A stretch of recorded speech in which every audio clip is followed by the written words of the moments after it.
औज़ बिल्लाहि मिनश्शैतानिर्रजीम बिस्मिल्लाहिर्रहमानिर्रहीम। शुरू करती हूँ मैं अल्लाह के नाम से जो बड़ा मेहरबान और नहायत रहम करने वाला है। मोहतरम सामीन कराम, अस्सलामु अलैकुम रहमतुल्लाहि व बरकातहू। उम्मीद है आप खैरियत से होंगे। अल्लाह पाक आपकी जायज़ हाजात को पूरा करे, आपकी दिली ख्वाहिशात को पूरा करे और आपकी तमाम मुश्किलात को अल्लाह पाक हल फरमाए। तमाम सुनने वालों को मैं खुश आमदीद कहती हूँ। आज हम बात करेंगे नींबू को देखने और खाने के हवाले से। इसकी मुख्तलिफ़ सूरतें हैं और मुख्तलिफ़ ताबीरें हैं जो इस वीडियो में बयान की जाएंगी। आप इस वीडियो को लाजमी आखिर तक देखें। हज़रत दानियाल अलैहिस्सलाम रज़ी अल्लाह अन्हु ताला फरमाते हैं, नींबू अगरचा किस कदर ज़र्द होता है लेकिन खुशबूदार होता है, जायकेदार होता है, देखने में अच्छा होता है। इसलिए ये भी कहा जाता है कि नींबू बहिश्त के मेवों में से एक मेवा है। तो अगर कोई ख्वाब में नींबू देखे तो इसका देखना नेक है, अच्छा है।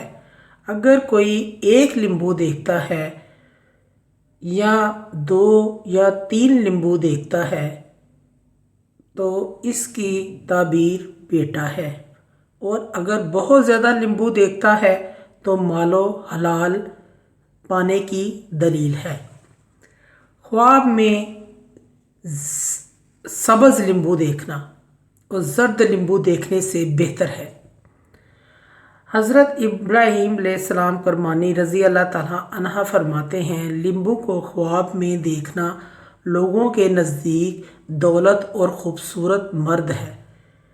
अगर कोई ख्वाब में अपनी गोद में नींबू देखे तो इसके यहाँ बेटा पैदा होने की दलील है, और अगर ख्वाब में देखता है इसने नींबू को खाया है तो ये दलील है कि इसको अपने माल से या किसी बुज़ुर्ग के माल से कामयाबी हासिल होगी। हज़रत इमाम जाफ़र रज़ी अल्लाह ताला अन्हा सादक रज़ी अल्लाह ताला अन्हा फरमाते हैं, अगर कोई ख्वाब में नींबू को देखता है इसकी 4 वजह होती हैं: खूबसूरत औरत, कनीज़ पाक दीन, दौलतमंद दोस्त, शरीफ व सालहा बेटा। अगर आपको हमारी मोअज़्ज़ज़ सामीन, अगर आपको हमारी ये वीडियो पसंद है, अच्छी लगी है तो इस वीडियो को ज़्यादा से ज़्यादा सदका जारिया समझकर शेयर करें। अल्लाह मियाँ आपकी तमाम मुश्किलात को ख़त्म फरमाएँ। आमीन सुम्मा आमीन। अल्लाह मियाँ आपका हामी व नासर हो। जज़ाकल्लाह। खुदा हाफिज़।